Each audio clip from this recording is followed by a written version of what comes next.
Hello students, आप सभी का एसएस क्लासेस में स्वागत है। और आज के वीडियो में हम 9th क्लास के हिस्ट्री के first lesson the French revolution के एक्सरसाइज के क्वेश्चंस का कुछ रिवीजन करेंगे। आप सभी वीडियो को ध्यान से देखें, समझें और सब्सक्राइब करें। First question, describe the circumstances leading to the outbreak of revolutionary protest in France. France में रिवोल्यूशनरी प्रोटेस्ट के क्या कारण थे?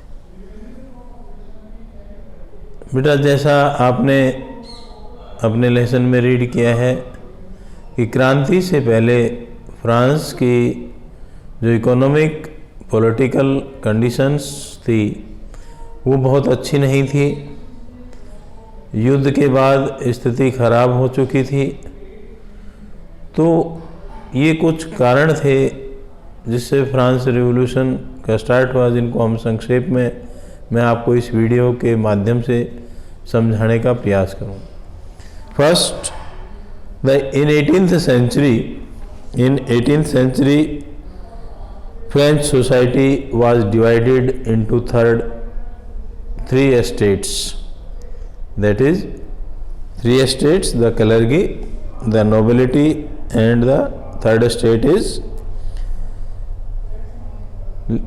farmers, kisan,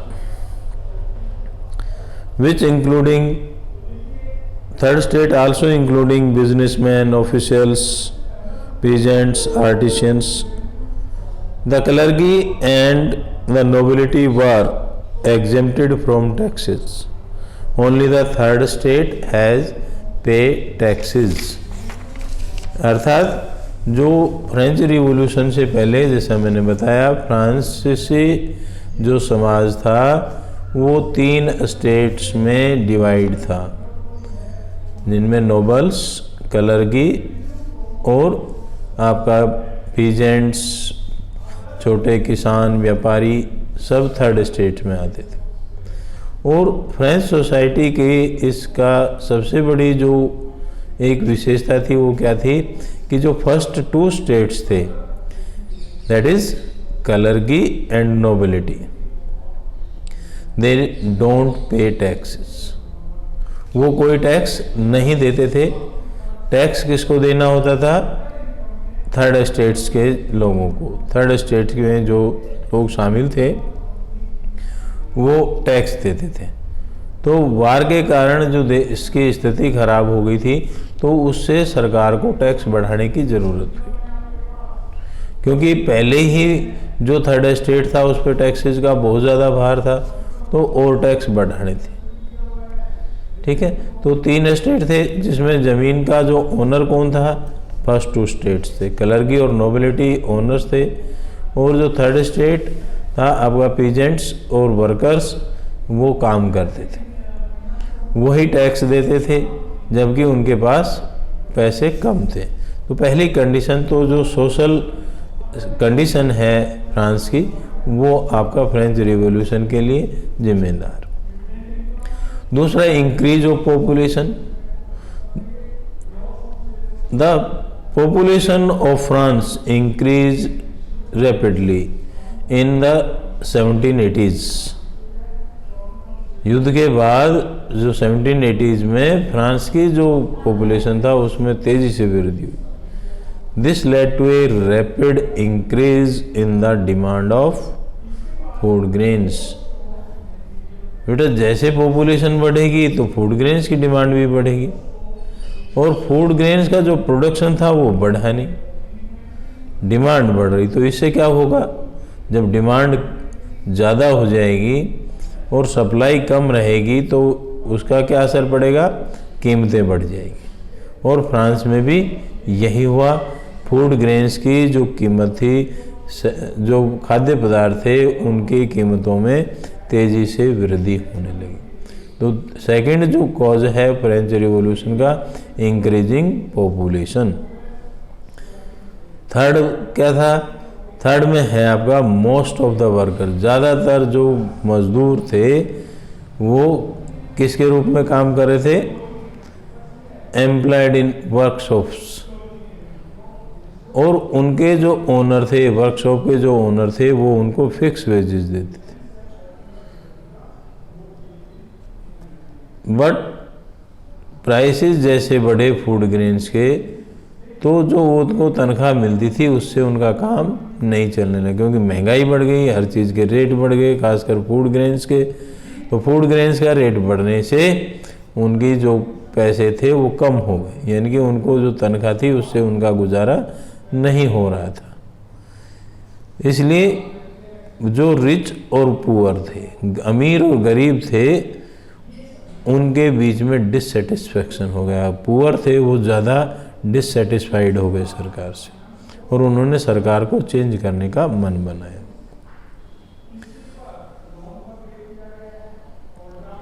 इसके साथ साथ राजा ने जो डेली वेजेस के जो खर्चे थे अपने आर्मी के, सरकार चलाने के, यूनिवर्सिटीज़ के, तो उसके लिए राजा के पास कोई उपाय नहीं था। और उसने क्या किया? अपने टैक्स बढ़ाने के बारे में सोचा, क्योंकि आमदनी तो बढ़ रही थी, प्रोडक्शन भी घट रहा था, लेकिन जब जनता पहले ही परेशान थी उस पर टैक्स बढ़ा दी। क्योंकि टैक्स को बढ़ाने के लिए क्या करता? राजा स्वयं टैक्स नहीं बढ़ा सकता था उससे, उसको स्टेट जर्नल्स की मीटिंग बुलानी होती, सभा बुलानी होती थी, और उस सभा में वोटिंग के द्वारा फैसला होता था। लेकिन वोट क्या थी? तीनों स्टेट को एक एक वोट थे। तो बहुमत किसका होता था? आपका फर्स्ट 2 स्टेट्स, क्योंकि 2 वोट्स हो गई तो उन 2 की सहमति से वो अपना टैक्स बढ़ा देता था। तो जब ऐसी कंडीशन थी, पॉलिटिकल कंडीशन अच्छी नहीं थी, इकोनॉमिक कंडीशन अच्छी नहीं थी, वार के बाद फूड ग्रेन्स का जो कॉस्ट था वो लगातार बढ़ रहा था, और राजा को आर्मी और दूसरे जो खर्चे चलाने थे उनके लिए पैसे की आवश्यकता थी। इसके लिए उन्होंने क्या किया? 5 मई 1789 को राजा ने the king called together an assembly of the state journals to pass proposal for new taxes.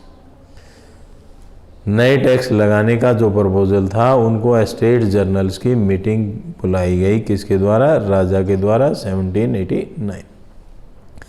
The first and second states sent 300 representatives each, who were seated in rows facing each other on 2 sides, while 600 members of third states had to stand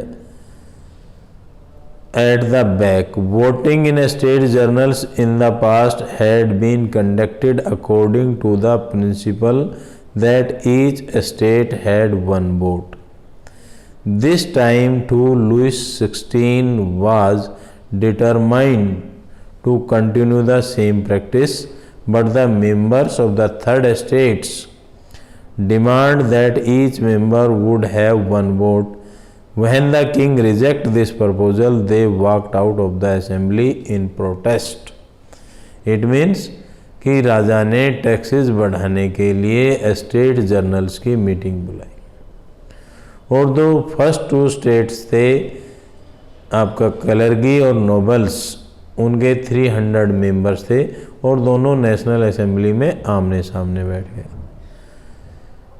जो third state था, peasants, workers, daily wages workers, इनका उनके 600 members थे, और वो पीछे खड़े हो गए। और जब भी टैक्स लगाने का कानून पास करना होता था राजा, तो बहुमत से करता था, हर स्टेट को 1 वोट देने का अधिकार था, क्योंकि जो फर्स्ट 2 स्टेट्स थे उनके 2 वोट हो गए। इसलिए हमेशा उनकी मर्जी से, जो जिनके पास ज़्यादा पैसा था, ज़्यादा प्रॉपर्टी थी, और जो टैक्स नहीं देते थे, उनके द्वारा फैसला किया जाता था। इनकी 600 पर प्रायोरिटी किसको दी जाती? 300 लोगों। तो इस बार भी लुईस XVI ने यही प्रथा अपनाने का प्रयास किया, लेकिन जो थर्ड स्टेट के लोग थे उन्होंने ऐसा करने से रोक दिया और उन्होंने क्या कहा कि सभी को एक वोट देने का अधिकार हो, सभी व्यक्तियों को, सभी रिप्रेजेंटेटिव। लेकिन राजा ने उनकी बात मानने से इनकार कर दिया, जिससे वो क्या हो गए, वॉकआउट कर गए, नेशनल असेंबली से बाहर आ गए। Meanwhile the severe winter in France caused severe hardship in the poor. Due to bad harvest, the price of bread rose. The bakers exploited the situation, hoarded surpluses. After spending hours in long queue at the bakery, crowds of hungry women stormed into the shop. At the same time, the king ordered troops to move into the Paris. On 14th July 1789, the agitating crowd stormed and destroyed fortress prison, the Bastille. This led to the outbreak of revolutionary protest in France. राजा ने ऐसा मानने से इनकार कर दिया और उसका परिणाम क्या हुआ कि लोग प्रोटेस्ट करने आ गए और इसके साथ ही खाद्यान्न की कीमत बढ़ गई थी।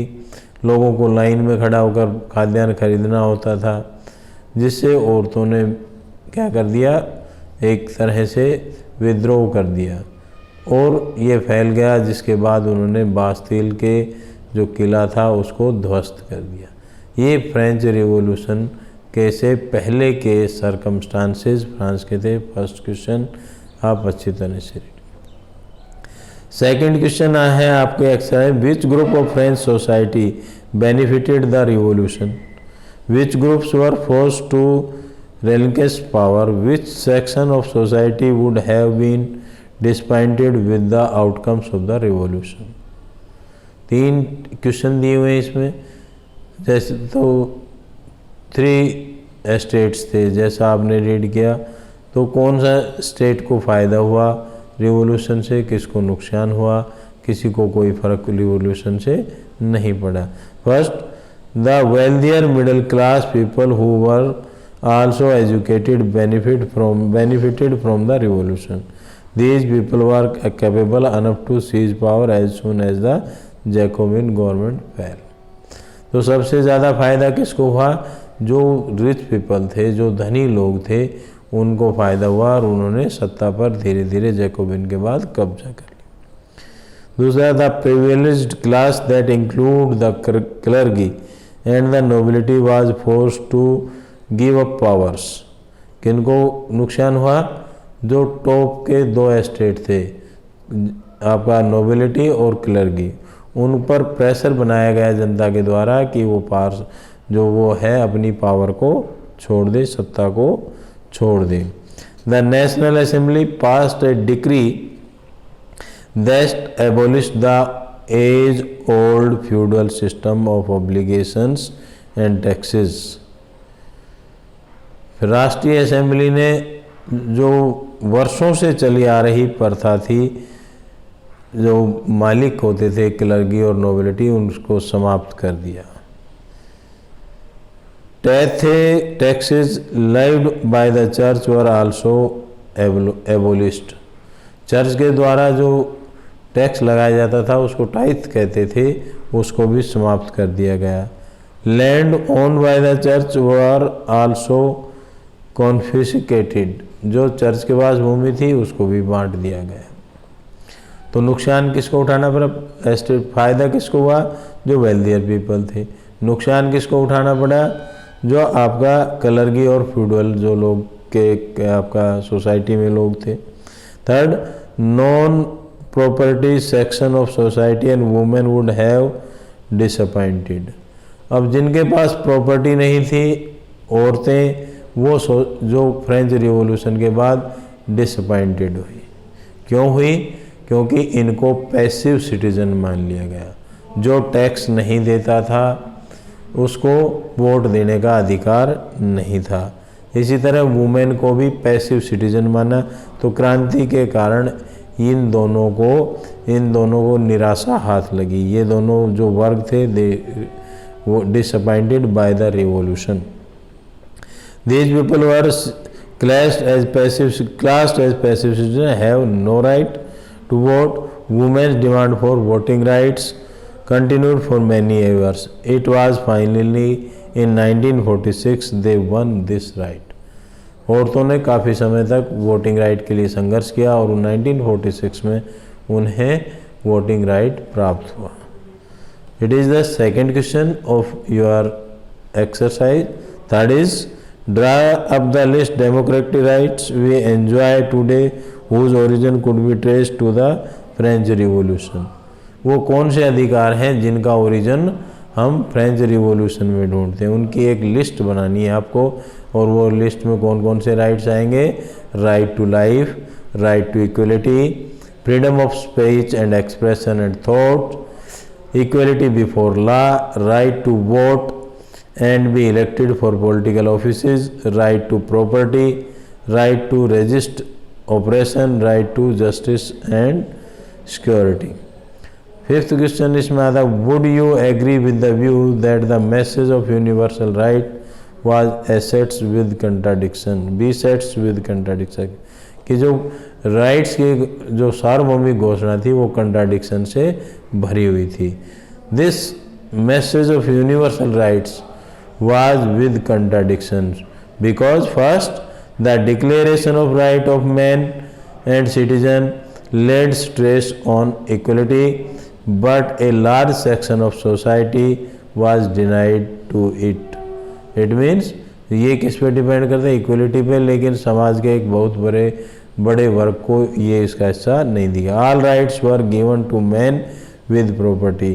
No propertized section and women were ignored totally, they had no right to vote.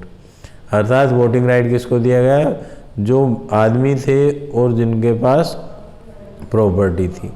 जो इनके पास प्रॉपर्टी नहीं थी वुमेन्स को वोटिंग राइट नहीं दिया गया. Next, the presence of a huge number of people as passive citizen without voting rights was like not putting into practice what you preach. The revolutionary journalist Jean-Paul Marat felt that the Constitution of 1791 had given the task of representing the people to the rich and the poor were suppressed. Third, the Declaration of Right failed to establish felt that the Declaration of Right was based the Declaration of Right failed to establish liberty to all. France continued to hold and expand colonies. It tried to give an image of liberator to the world but not succeed. Fourth, slavery continued to exist in France for a long time. It means कि constitution में right to equality की बात करते थे, लेकिन France में दास प्रथा काफ़ी लंबे समय तक चलती रही. It was finally abolished in French colonies in 1848. Last इसको फाइनली एबोलिश कब किया गया, 1848. James Paul Marat felt the declaration of right was biased का मतलब विरोधाभास. The law was influenced by the rich. The women were regarded as passive citizens. They were also discriminated on the basis of gender. These were against the ideal of the universal rights. Women के साथ discrimination होता था और ये universal rights के against था. How would you explain the rise of Napoleon? Napoleon के उदय को आप किस तरह परिभाषित करेंगे. The fall of the Jacobin government allowed the wealthier middle class to seize power. Jacobian government के पतन के बाद जो रिच पीपल थे उन्होंने सत्ता पर कंट्रोल कर लिया. A new constitution was introduced which denied the vote to non-propertized section of the society. It provided for 2 elected legislative council. Then these appointed a directory an executive made of 5 members, अर्थात इसके बाद आपको एक legislative council बनाई गई और एक directory का 5 सदस्यों के एक डायरेक्टरी का निर्माण किया गया, एग्जीक्यूटिव थी, जो किसको एक जगह पावर के कंसंट्रेशन को रोकने के लिए बनाई गई थी। This was meant as a safeguard against the concentration of power in one man executive as under the Jacobins. However the director often clash with the legislative council, directors और legislative council में अक्सर विवाद होता रहता था। Who then sought to dismiss them? The political instability of directory paved the way for the rise of Napoleon Bonaparte, a military dictator. In 1804, he crowned himself Emperor of France. Then he set out to conquer neighboring European countries, disposing dynastics and creating kingdom, where he placed members of his family. Napoleon viewed himself as a modernizer of Europe. He introduced many laws such as the protection of private property and a uniform system of weight measure provided by the decimal system. In the beginning, many saw Napoleon as a liberator who would bring freedom for the people, but soon the Napoleonic army came to be viewed everywhere as an invading force. He was finally defeated at Waterloo in 1815. Napoleon ने काफ़ी सुधार किए, लेकिन वो अपनी विस्तारवादी नीति से पीछे नहीं हटा और अंत में 1815 में ब्रिटिश फोर्स के सामने 1815 में वो युद्ध में हार गया। इस तरह से नेपोलियन का उदय किसके बाद हुआ? डायरेक्टरी रूल के बाद, और अंत वाटरलू के युद्ध के बाद हुआ। थैंक यू बेटा। It is our exercise of lesson first, French Revolution, and all of you listen it very carefully. Thank you.